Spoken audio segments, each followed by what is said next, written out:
today we are talking about Kerala going dry.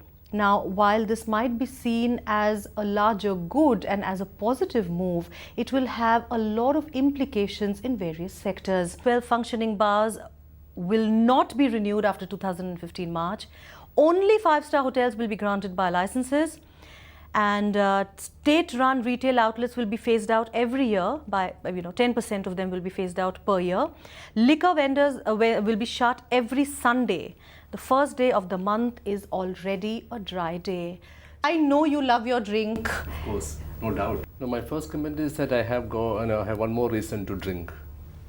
You have one more reason to drink. In Delhi. Yeah, that's it. Malayali, a typical Mallu is always looking for reasons to drink. Okay, this is one more reason. I feel so depressed. Okay, so I'll have one more drink. So you will have another drink today out of depression, all right? Definitely, because as I was telling you earlier, Kerala without toddy shops, and the beverages outlets.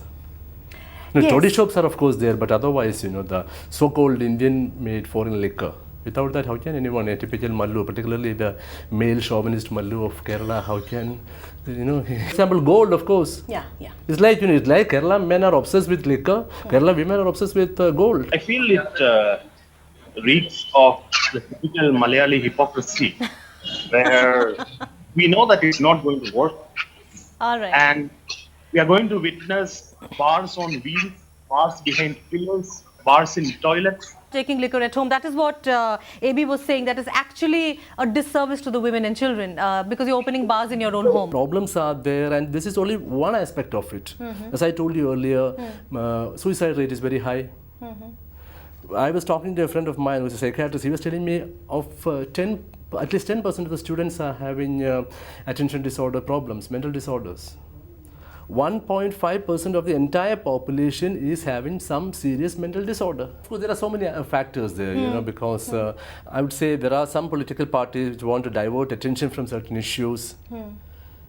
Okay, there are some leaders, such as the Muslim League, for example, they are into deep trouble because of the +2 allocation controversy, the serious allegations of corruption, they're taking money, bribe and all. The ban only is on sales. That is the aspect, Now the problem is that when you say social problems, family problems, if there are family problems, I would say there will be more family problems because the guy who is sitting in a bar and having a drink, he will take the bottle home. Yes. He will be sitting in front of his children and drinking. Wife will object. Wife will be definitely beaten up, no doubt. There will be crime, domestic violence will increase. Antony, the former chief minister who introduced Arak ban in Kerala, when he became the defense minister, I remember the first press conference I attended, he was just announced that he will be the defense minister. I asked him this question, see, you are the one who introduced Arak ban in Kerala. What will you do with the military canteens? He had no answer. Kerala is in deep debt. So where is the alternate source of income? People are coming not to see the great Mallu in Kerala, people are coming to see the place and to relax.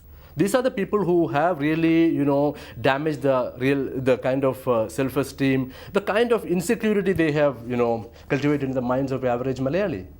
For each and every reason, there is a bandh, there is a hartal. There is no job security that way.